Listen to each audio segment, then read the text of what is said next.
Hello students, welcome back to my channel. Today we will continue with class 10 geography second chapter, that is forest and wildlife resources.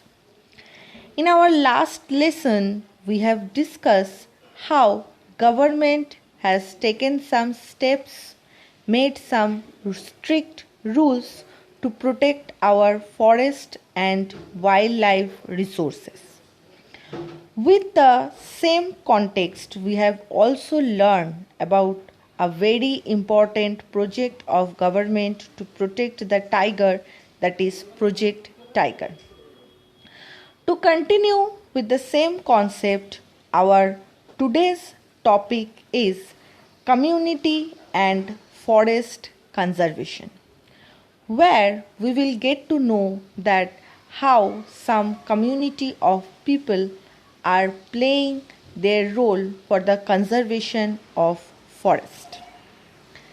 Now, first of all, I want to say you that the people who live in urban area, that means far away from the forest, they will provide very less value to the forest. But the people, especially the tribal people or the villages which are very much near to the forest, whose life and livelihood are directly related to the forest, for them the value of forest is much higher.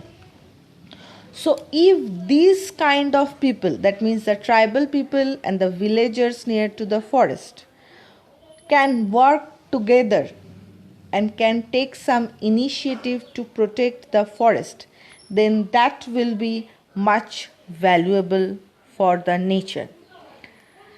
So in some areas of India, local communities are struggling to conserve these habitats, along with government officials recognizing that only this will secure their long-term livelihood.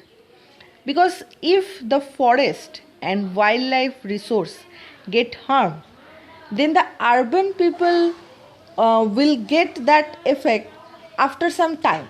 But if this forest get harmed, then and there the direct effect will move to these tribal people and the villagers whose main habitat is forest. Next, just for this community based conservation, we can take some example.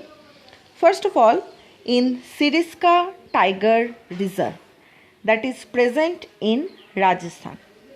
What can we see there? The villagers fought very strictly against the mining activity in that area, just to protect the wildlife resource. As well as in another example of same area, that is Rajasthan, the district is Alwar, where the local people said that 1200 hectare of this district is under their rules and regulation, and no one can enter, even the government officials can enter within that area without their permission. Any kind of hunting, poaching is strictly prohibited in that area. Next, another policy is also there for this community based conservation, that is sacred groves. We know that many kind of tribal groups like the Gond, Munda, Shautal, they live in the forest. From the very past, they worship the forest as their sacred god and goddesses. That's why they never allow other people to harm their god and goddesses, that means the forest. This kind of activity can be a very good measure to protect forest and wildlife resource.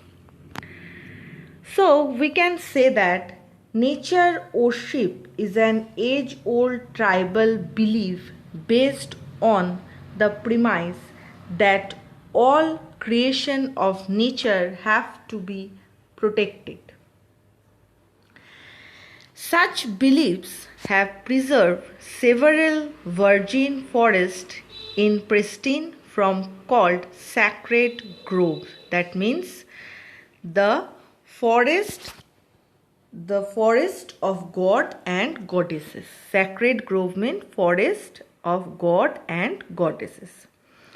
These patches of forest or parts of large forest have been left untouched by local people because the tribal group or the tribal community protect this forest. Any interference within this forest is banned by this tribal community.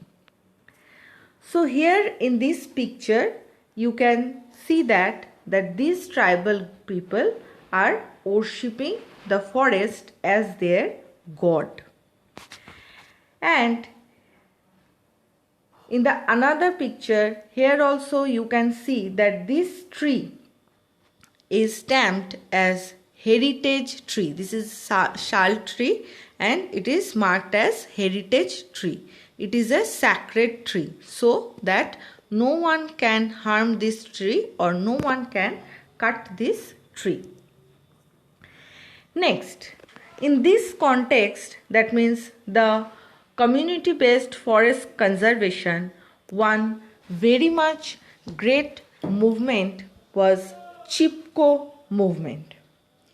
It was a non-violent social and ecological movement by some rural villagers. When did this movement happen? It was happened in the year 1970s and it was originated in the Himalayan region of Uttar Pradesh. Now, what was the main thing of this movement?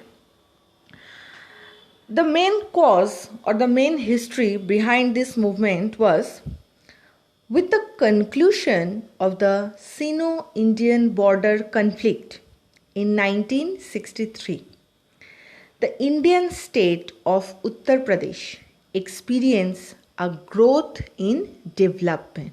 That means the state Uttar Pradesh started to develop, especially in the rural Himalayan region. The interior roads built for the conflict attract many foreign-based logging companies that sought access to the region's vast forest resources.